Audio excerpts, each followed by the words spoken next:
கியாமத் நாளன்று மனிதர்களை அவர்களுடைய எண்ணத்திற்கேற்பவே எழுப்பப்படும். ஒவ்வொரு மனிதருடனும் அவரது எண்ணத்திற்கேற்றவாறு நடந்து கொள்ளப்படும் என ரசூலுல்லாஹி ஸல்லல்லாஹு அலைஹி வஸல்லம் அவர்கள் கூறியதாக ஹஜ்ரத் அபூ ஹுரைரா ரலியல்லாஹு அன்ஹு அவர்கள் அறிவிக்கிறார்கள்.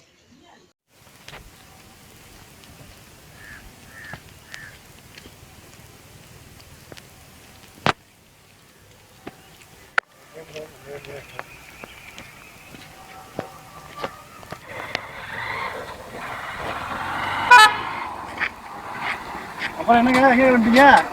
இங்கிட்ட போறேன், வாங்க தோட்டத்தில் இறக்கி விட்டுறேன். அப்புறம் என்ன வேலையை போறீங்க? சும்மா தான் இங்கிட்டு போறேன். சரி சரி, அப்போ போவோமா? வாங்க இறக்கி விட்டுறேன். நம்ம தோப்புக்கிட்டே இறக்கி விட்டுருங்க. சரி வாங்க. ஒரு வேலையை போறேன். சரி.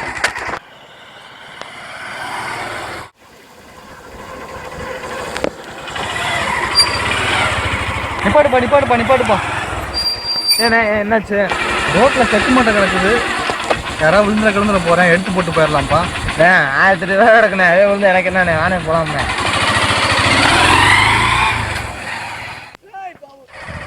வந்து நிப்பாட்டுப்பா. தம்பி, அந்த மட்டை எடுத்து போட்டு வந்துருக்கலாம். எதுவுமே நமக்கு நடந்தாதான் தெரியும். சரி, அப்புறம் எப்போ ரிட்டர்னு? முடிச்சுட்டு அப்படியே கிளம்பிடுறேண்ணே. சரியா, பார்த்து போயிட்டு வாங்க.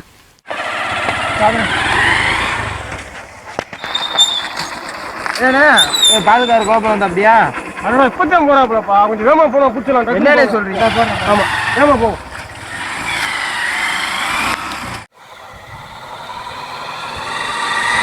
ஹலோ, வந்துக்கிட்டே இருக்கீங்க. ஹலோ, கேக்குதா? ஹலோ,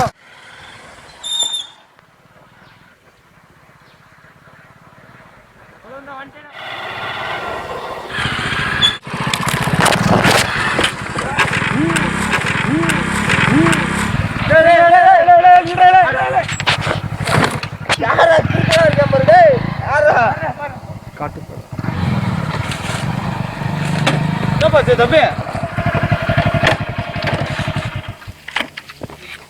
என்னாச்சு?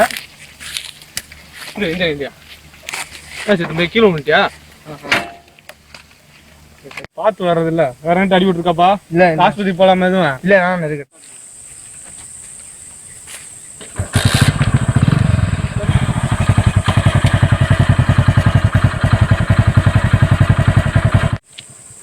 எண்ணம் போல் வாழ்க்கை. ரோட்ல செக்கு மூட்டை கிடக்குது. யாராவது விழுந்துட போறேன், எடுத்து போட்டு போயிடலாம்ப்பா. 1000 ரூபா கிடக்குண்ணே. அதே வந்து எனக்கு என்னண்ணே, நானே போலாம்ண்ணே. எண்ணம் போல் வாழ்க்கை.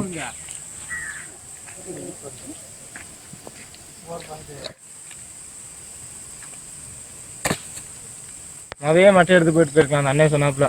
இல்லை, அவனுக்கு நடந்தாதான் புரியும்.